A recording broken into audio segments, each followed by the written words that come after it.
중동이 화염에 휩싸인 지 오늘로 열흘째입니다. 이란이 즉각적이고도 대대적인 또 전략적인 반격에 임하면서 이번 전쟁의 끝을 알 수 없게 됐습니다. 5천에 이어 6천 고지마저 점령했던 코스피는 환율과 유가 불안 등으로 급등락을 반복하는 롤러코스터 행보를 보이고 있습니다. 국제정세에 취약할 수밖에 없는 우리 입장에서는 전쟁의 장기화는 재앙과도 같을 수밖에 없습니다.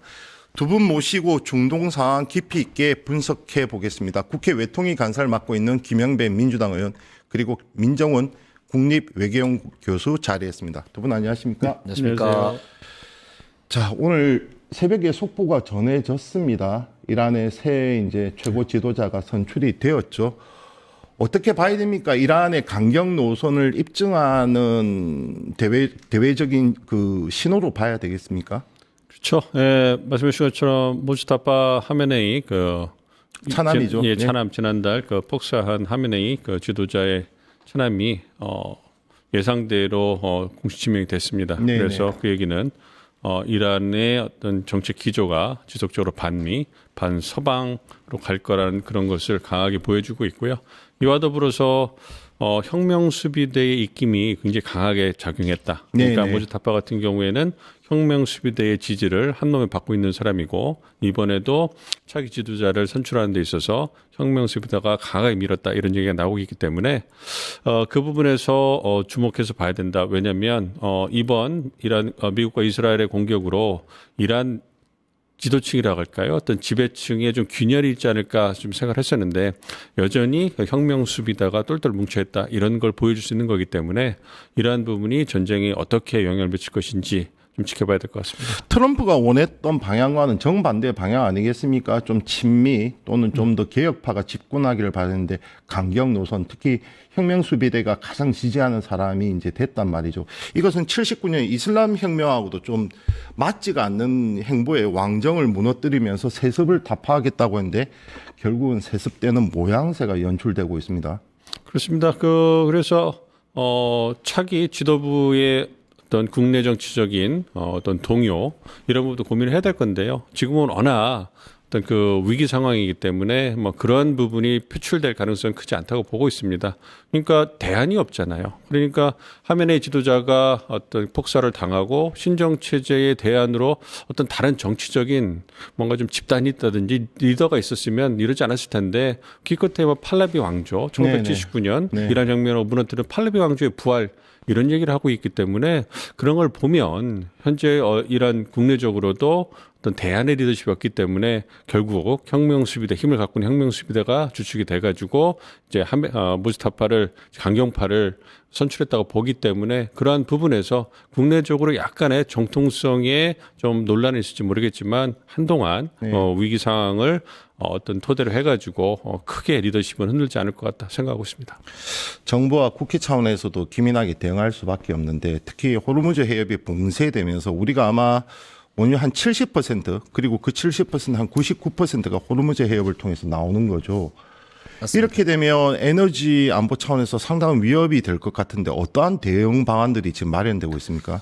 우리나라가 수출 국가지 않습니까? 네네. 우리나라 수출이 근본적으로 에너지 집약적 산업이 이제 많은 부분을 차지하고 있습니다. 그 중에서도 아시다시피 반도체가 전기를 진짜 많이 먹거든요. 네, 그렇죠. 그러니까 대부분이 이제 태양광 이런 거 늘리고 있지만 석유 없이는 어렵습니다. 그래서 우리 수출 산업에 직접적으로 영향을 주기 때문에 중동 상황은 우리한테는 늘 뭐 최고의 관심일 수밖에 없는데 지금 호르무즈 해협에 묶여 있는 우리나라 배들만 해도 우리나라 하루 원유 소비량이 한 200 몇십만 배럴 정도 되니까 네. 200만 배럴짜리만 해도 세 개가 묶여 있거든요, 지금. 네네. 그런 상태라서 이게 이제 빨리 해결되지 않으면 3개월 정도밖에 지금 우리가 사실은 가용 자원이 없다고 할 정도이기 때문에 네. 지금 상당한 우려가 제기가 되거든요. 그래서 일단 오늘 대통령께서 비상경제점검회의를 일단 주관을 하시는데 오늘은 그래서 이제 정부의 종합대책 같은 게 이제 점검이 될 예정입니다만 이게 우리가 점검한다고 해결될 문제가 아니기 때문에 문제가 있는 거거든요. 네네. 그래서 일단은 이제 그럼에도 불구하고 국내 상황을 안정적으로 잘 관리하는 게 일단 제일 중요하니까 당면에서는 유가가 뭐 2,000원 넘게 지금 이제 기름값도 이제 가는 주유소들이 많이 있다잖아요. 그러니까 거기다가 뭐 경유가 휘발유보다 오히려 지금 비싸다고. 역전을 했습니다. 네. 거의 최초의 일이 발생했다고 그러는 거잖아요. 그게 이유가 보니까 중동산 원유가 우리나라 전체 석유 소비량의 70%를 차지하고 있는데 네, 맞습니다. 그게 이제 중동산 원유가 다른 원유보다 조금 더 무겁다고 하더라고요. 그러니까 상대적으로 경유가 더 많이 나온다는 게 정유를 하면 그러다 보니까 경유보다는 이게 이제 휘발유가 네. 죄송합니다. 휘발유가 더 많이 나오니까 경유가 상대적으로 더 적은 양이 추출이 되니까 이게 이제 귀해지는 거죠. 쉽게 얘기하면 희귀성이 높아지니까 가격이 올라가는 구조를 가지고 있는 건데 이런 문제에도 불구하고 매점매석이나 지금 이제 그렇죠. 가격 부풀리기 이런 걸 너무 해가지고 빨리 올랐어요. 맞습니다. 이제 네. 다른 나라 일본보다는 지금 엄청나게 지금 높은 가격이 갑자기 급등하는 이런 현상은 사실은 아주 몰염치한 행태거든요. 그러니까 그래서 정부가 최고 가격제라고 하는 법적 권한을 가지고 아마 오늘 논의를 하시는 것 같으니까 국내에서 유가 안정을 좀 도모하는 그런 아주 중요한 분기점이 되지 않을까 이렇게 생각하고요. 나머지 이제 민간 그 재개화의 간담회도 대통령이 오늘 이제 하신다니까 조금 더 지켜보면 될 것 같습니다. 네. 호르무즈 해협이 계속해서 막힌다면 우리의 그러니까 에너지 대책 그 수송로는 있습니까? 지금 이제 우선 급하게 정부가 발표한 걸 보면 아랍에미레이트가 비축하고 있는 600만 배럴을 일단 우리가 수입하기로 한 거잖아요. 네네. 그러니까 그 말은 뭐냐면 우리 아까 200만 배럴짜리 세 개가 호르무즈 해협에 이제 묶여 있으니까 그걸 아랍에미레이트로 주고 600만 배럴을 우리한테 준다 이런 개념으로 봐도 되거든요. 그렇기 때문에 이제 최대한 정부가 긴급 조치를 해나가고 있다 이런 시그널이라고 봐야 되고요. 또 이제 뭐 미국이나 아니면 다른 나라의 다변화된 수입선도 있기 때문에 뭐 가격은 조금 비싸더라도 불가피하게 저희들은 뭐 긴급 조치를 해야 되지 않을까 이렇게 생각하고 있는데 그럼에도 불구하고 전 세계의 30% 정도의 석유가 중동에서 나고 있고 네네. 그거의 대부분이 호르무즈 해협을 지나가기 때문에 이거는 전 세계적으로 똑같은 상황이다. 그런 점에서 저는 이 문제는 뭐 사실은 우리나라만 걱정할 문제가 아니고 이거는 미국 산업하고도 직격탄이 되기 때문에 이거는 전 세계 지도자들 특히 트럼프 대통령하고 우리 세계 정상들이 직접 풀어야 될 문제라고 보입니다. 이런 상황에서 중동 각국들이 지금 원유 감산에 들어갔죠. 아무래도 이제 호르무즈 해협을 통해서 빠져나가지 못하다 보니까 이 저장에 대한 한계에 직면한 것 같습니다. 어떻게 봐야 됩니까? 그렇습니다. 말씀해 주신 것처럼 중국 산유국들이 생산하는 원유를 이제 수출을 해야 되는데 수출하지 못하니까 비축을 할 수밖에 없잖아요. 근데 그런 비축하는 장소가 계속 이제 수출이 안 되니까 거기 포화 상태밖에 될 수밖에 없는 것이고 그렇기 때문에 감산에 들어갔기 때문에 그런 부분에서 이제 불안감이 커지면서 이제 그 원유 가격이 $100를 넘어갔다, 갤런당 $100 넘어갔다 이런 얘기가 나오거든요. 그런 부분에서 참 우려가 많이 되고 있습니다. 그래서 이 부분은 뭐 우리나라 단독으로 해결할 수 있는 부분도 아니고요. 그래서 의원님 말씀해 주신 것처럼 미국이라든지 주요 세계 경제에도 상당한 영향을 미치는 거기 때문에 전쟁이 빨리 끝나야 될 부분인 거고 트럼프 대통령도 상당히 많은 국내 정치적 압박을 받고 있어요. 그러니까 트럼프 대통령 이번 신년 국절 연설에서 휘발값이 낮은 거를 대단한 정치 성과로 홍보했는데 그 얼마 되지 않아 가지고 상당히 오르지 않았습니까? 뭐 미국이 상대적으로 다른 나라에 비해서 원유 가격이 휘발유 가격이 상당히 낮다고 하더라도 부담이 될 수밖에 없는 그런 상황이기 때문에 그러한 부분에서 이제 좀 지켜봐야 될 것 같습니다. 그래서 전쟁이 장기화되는 것을 미국의 결단으로 좀 이렇게 좀 빨리 끝낼 수 있도록 그런 기대를 좀 하는 것 이외에는 지금으로서는 어떤 대안이 없기 때문에 좀 마음이 좀 안타까운 상황입니다. 중동으로부터의 원유 수송로가 호르무즈 해협 외에는 없습니까? 또 다른 루트는 없는 겁니까? 그러니까 우리가 이제 호르무즈 해협에서 들어오는 원유가 70% 된다 고 그러잖아요. 네네. 그리고 의원님 말씀해 주신 것처럼 우리가 UAE로부터 한 600만 배럴을 정부가 긴급으로 받는다고 했는데 그게 주된 수입선이 아니기 때문에 한계가 있는 거죠. 그리고 미국으로부터도 한 15% 정도의 원유가 수입이 되고 있습니다만 그 부분에 대해서 세계 각국이 지금 다 다변화 때문에 다변화를 위해서 노력을 하고 있기 때문에 얻기 위해 노력을 하고 있기 때문에 우리만 어떤 어떻게 많은 부분을 받아올 수 있는 그런 부분이 아니거든요. 그러니까 이 중동 지역의 70%가 이제 그 집중돼 있는 이 부분에서 우리가 좀 타격이 큰 부분이고 이번 기회에 일단 우선적으로 미국이라든지 UAE라든지 우리가 얻을 수 있는 물량을 최대한 확보를 하고 중장기적으로는 이제 그 원유 공급의 다변화에 대해서도 먼저 좀 고민을 해봐야 된다. 이게 생각하고 있습니다. 호르무즈 해협 근처에 있는 나라의 구조를 보면은 네네. 이라크가 전 세계의 이제 2위거든요. 그리고 산유국. 그렇습니다. 네. 그러니까 1위가 사우디죠. 네. 그 옆에 있는 게 쿠웨이트가 5위. 뭐 이래 가지고 실제로 호르무즈 해협을 지나지 않으면은 이게 수송이 이제 원유 수송이 불가능한 구조라고 봐야 됩니다. 그렇기 때문에 호르무즈 해협이 그래서 전 세계적으로 늘 관심을 가졌던 곳이고 또 뭐 석유 위기가 70년대 말 왔을 때도 마찬가지였고 80년 초도 마찬가지였거든요. 네네. 그러니까 그래서 저는 좀 안타까운 게 사실 미국이 국내 정치적 상황이나 이스라엘도 국내 정치적 상황, 즉 네타냐후 대통령이 지금 부패 혐의로 뭐 실각을 하게 되면은 거의 구속되는 상황 아닙니까? 네네. 그러니까 이런 정치적 배경들 때문에 좀 준비가 안 된 전쟁을 일으킨 거 아닌가 이런 비판도 많이 있거든요. 그러다 보니까 이 전쟁이 실제 어떻게 종결될 거냐 이게 이제 굉장히 사실 귀추가 주목이 되는 것인데 그런 면에서 보면은 이게 이제 지금 전 세계적으로도 이 에너지 위기가 오면서 경제 쇼크가 지금 올 가능성이 높다. 네네. 또 한편으로는 저는 미국한테 꼭 말하고 싶은 게 이렇게 되면 중국한테만 기회가 간다. 그러니까 중국이 에너지와 관련해서도 전 세계적으로 굉장히 많은 투자를 해놨거든요. 네네. 그러니까 그러다 보니까 중국은 물론 이제 이란하고 베네수엘라가 문제가 되면서 석유 수입에는 문제가 되지만 그렇죠. 문제 다른 겪고 있죠. 방식으로 해결할 가능성이 높기 때문에 오히려 중국을 도와주는 결과가 올 수도 있다는 점을 미국도 정확히 알 필요가 있다. 그런 점에서는 이 전쟁을 좀 조속히 종결하고 경제를 일단 정상화시켜 놓고 그 다음에 필요한 조치들을 해나가는 게 옳지 않을까라고 하는 말씀을 드리고 싶고 3월 23일 날 한미의원연맹 대표단이 네네. 미국을 방문하게 되어 있는데요.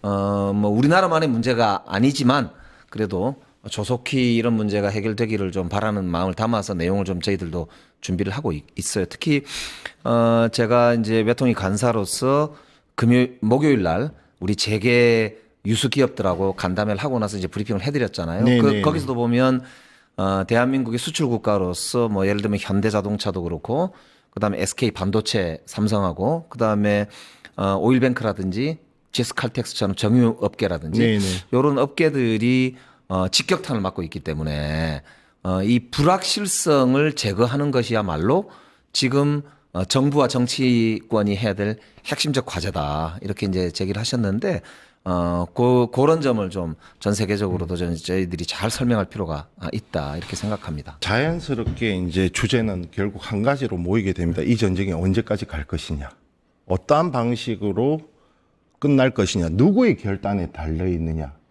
트럼프가 결단하면 전쟁은 과연 끝날 것이냐. 작년 같은 경우는 12일 전쟁이었죠. 또다시 이제 재개되고 이것이 일종의 휴전처럼 되지 않느냐, 종전이 있을 수 있느냐 이런 건데 여기에 대해서 어떻게 생각하십니까? 가장 궁금해하는 바입니다. 저는 이게 이제 만만치 않은 게요. 트럼프 대통령이 11월 중간 선거를 앞두고 있기 때문에 미국 내 여론이 좋지 않지 않습니까? 그렇습니다. 이게 이제 그렇다고 전쟁을 서둘러서 종결하기만 하면 이후에 그럼 이란이 만약에 반격을 해오게 되면 더 큰 문제가 생길 수 있는 거잖아요. 그래서 예를 들어서 미국 내에서 어떤 뭐 소동이 나거나 테러가 생기거나 혹은 해외 주둔 미군 기지에 이란의 반격을 통해서 무슨 큰 희생이 생긴다든지 이렇게 되면 정말로 선거 앞두고 대책이 없는 상황이 발생할 수가 있잖아요. 그러니까 이제 그 지점이 결국에는 제가 볼 땐 트럼프가 어떻게 결단하느냐 결정할 수 있는 핵심 고민 지점이 될 것 같아요. 그래서 참 뭐 고민이 될 것 같은데 저는 이제 이런 때 그래서 사실은 트럼프 대통령이 좀 서방 세계와 연합, 네네. 그러니까 힘으로 연합하는 게 아니고 네네네. 적어도 영국, 독일, 프랑스 그리고 사우디를 비롯한 중동의 국가들, 그다음에 이스라엘 지도자까지도 좀 이렇게 모아서 당분간 일정하게 예상 가능한 시나리오, 그러니까 전쟁이 어느 정도 없으면서도 평화가 어느 정도 서로 유지될 수 있는 조건, 이런 걸 확보를 해줘야 이란도 더 스스로 문제를 일으켜서 국제사회에서 잘못하면은 진짜로 그때는 완전히 폭삭망하겠구나 이렇게 느낄 정도의 그런 이제 국제 연대를 통한 평화라고 하는 그 결론을 좀 만들어낼 수 있는 해법, 이게 어떨까 생각합니다. 그런 점에서 유엔도 좀 의미가 있는, 저는 좀 이렇게 역할을 했으면 좋겠다 싶고요. 트럼프가 말을 안 듣잖아요. 교수님, 트럼프 입장에서 출구 전략이 있습니까? 지금 이 상황에서 빠져나오면 지금 모주 타워까지 지금 새 최고 지도자가 된 마당에 명분이 약하지 않겠습니까? 미국의 1차 목표는 이란의 핵 미사일 역량을 무력화시키는 거였어요. 두 번째 목표가 체제 전복이었는데 그 체제 전복을 기대한 전문가라든지 미국 내 어떤 여론은 아니기 때문에 1차 목표를 어느 정도 마무리 지면 네네. 트럼프 대통령이 잘하는 게 어떤 그 정치적 주장이잖아요. 네네. 그래서 이번 위대한 그 공습 공격을 통해 가지고 이란이 완전히 군 역량이 무력화됐다. 이렇게 해서 이제 그 대화의 국면에 들어갈 수 있다. 뭐 이렇게 공간을 열어줄 가능성이 꽤 있습니다. 의원님 말씀해 주신 것처럼 트럼프 대통령도 국내적으로 많이 어렵거든요. 그리고 경제도 어렵기 때문에 주구장창 끌고 가기도 어려울 거예요. 4주, 6주 얘기는데 거기까지 끌고 가기 쉽지는 않을 겁니다. 그래서 전면전의 양상은 어느 정도 미군이나 이스라엘의 작전을 통해 가지고 내세울 수 있는 정책서가 나오면 네타냐후 이스라엘 총리가 반대하더라도 어느 정도 트럼프 대통령이 성과를 밀어붙이지 않을까, 그런 가능성이 있기 때문에, 그러면 이란도 굳이 지금 방어하느라고 생존을 위해서 저항하는 입장에서 굳이 그 미국의 움직임에 대해서 뭐 반발하거나 다시 또 공격할 그런 가능성이 크지 않거든요. 그러면 이란은 또 나름대로 자신들의 승리를 주장하면서 이제는 그 외교의 그 국면에 들어갈 수 있고, 물론 그 와중에 우발 충돌이나 이런 부분이 있겠지만 전면전의 양상이 끝나면서 어느 정도 종결이 되면서 좀 마무리될 수 있지 않을까 생각을 합니다. 결국 트럼프 대통령의 결단에 달렸다 보고 있습니다. 좀 더 확전으로 갈까요? 아니면 수습 국민으로 접어들 것 같습니까? 뭐 확전 가능성을 배제할 수는 없습니다만 지금 양측을 보면 뭐 지상군 투입이라든지 뭔가 중동 전역으로 뭐 퍼져나가는 부분에 대해서 미국도 그렇고 이제 이란도 그렇고 굉장히 신중한 모습을 보이는 그런 부분에 들어간 것 같아요. 충분히 정책 이사를 보여줬기 때문에 이스라엘만 너무 좀 과하게 나가고 있는데 그 부분만 좀 조절이 된다면, 그렇다면 좀 진정 국면으로 들어가지 않을까. 전면전을 위한 그런 공격이 거의 그 최고치 오지 않았나. 그리고 미국의 어떤 군사적 무기 재고도 그렇게 남지 않았다고 보고 있고, 이란도 그 큰 차이는 아니거든요. 그러니까 수위는 거의 최고조 왔다 점점 좀 가라앉지 않을까 기대하고 있습니다. 지금 트럼프 대통령이 중요한 일정을 앞두고 있습니다. 4월 달에 지금 중국 방문을 그렇죠. 하기로 네. 되어 있잖아요. 그러니까 사실은 베네수엘라하고 이란이 중국의 원유 수입의 상당 부분을 차지하고 있었거든요. 그래서 제가 궁금한 게 중국이 의외로 강한 메시지를 내놓지 않아요. 그렇습니다. 그래서 중국도 4월 달에 있는 미중 정상회담이 굉장히 중요한 터닝 포인트가 될 것으로 지금 판단하고 있다고 봐야 되거든요. 그런 점에서 트럼프 대통령이 어쨌든 중국에게 기선은 잡았다. 너 더 계속 우리한테 이렇게 저항하면 진짜로 너 그 위협적인 목줄을 끊을 수도 있다. 이런 식의 이제 약간 제스처를 이미 베네수엘라하고 이란에서 미국이 보여줬다. 이렇게 판단을 할 거라고 저는 봅니다. 그렇기 때문에 전쟁을 더 끌고 갈 굳이 그런 동의는 없지 않을까 이렇게 보고, 또 하나가 아까 말씀드린 대로 지금 미국에서 유권자들의 가장 큰 관심이 물가예요. 네네. 그 중에서도 기름 가격이거든요. 미국은 아시다시피 자동차 없으면 안 되는 자동차의 천국이단 말입니다.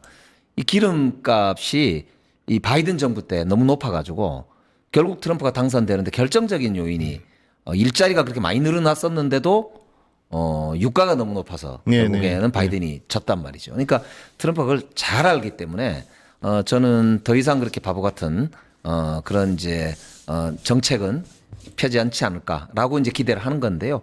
다만 여기서 이제 아까 말씀드린 대로 이란이나 이런 주변에 아까 이스라엘 말씀하셨지만 여전히 돌발 변수들이 잠재해 있기 때문에 네. 그 부분은 저희들이 좀 아주 계속 좀 지켜봐야 되지 않을까 그렇게 생각이 되죠. 한반도에 미칠 영향은 좀 제한적이겠죠. 지금 이제 기간이 문제입니다. 사실은 저희들이 수출 국가로서 핵심 품목이 결국 반도체하고 자동차 그리고 뭐 이제 여러 가지 배터리라든지 이런 제가 드린 말씀은 수출 경제가 아니라 한반도. 한반도 네네. 우리 안보 영향 말씀하시는 거죠. 네네네. 지금 이제 아무래도 주한미군이 가지고 있는 일부 탄약이나 무기가 이란으로 가고 있다라고 하는 네. 징후가 있긴 네. 하잖아요. 그렇긴 하지만 큰 틀에서는 어쨌든 지금 한반도 뭐 평화를 유지하는 데는 크게 저는 뭐 위협적 요소는 아니다 이렇게 봐야 되고요. 오히려 북한 입장에서는 미국을 쓸데없이 자극할 경우에 본인들이 오히려 화를 자초할 수 있다라고 하는 거를 전 세계적으로 보고 있기 때문에 말폭탄밖에 없지 북한이 지금 뭐 한반도 상황을 이렇게 뭐 문제를 일으키는 문제화적인 행동 이런 거는 오히려 저는 좀 억제되지 않나 이렇게 그렇게 판단하고 있습니다. 문제는 북한이 아니라 트럼프 아닙니까? 어디로 힘의 튈지 알 논리니까요. 수가 없어요, 도대체. 그렇습니다.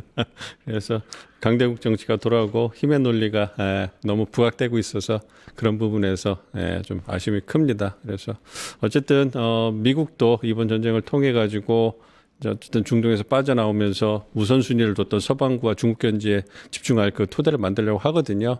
그 부분이 트럼프 대통령의 의도대로 일정표에 따라서 갈지는 좀 뭐 지켜봐야 되겠습니다만 어쨌든 우리 입장에서는 그러한 움직임으로 빨리 가는 것이 우리의 이익에 부합하기 때문에 기대를 하고 있습니다.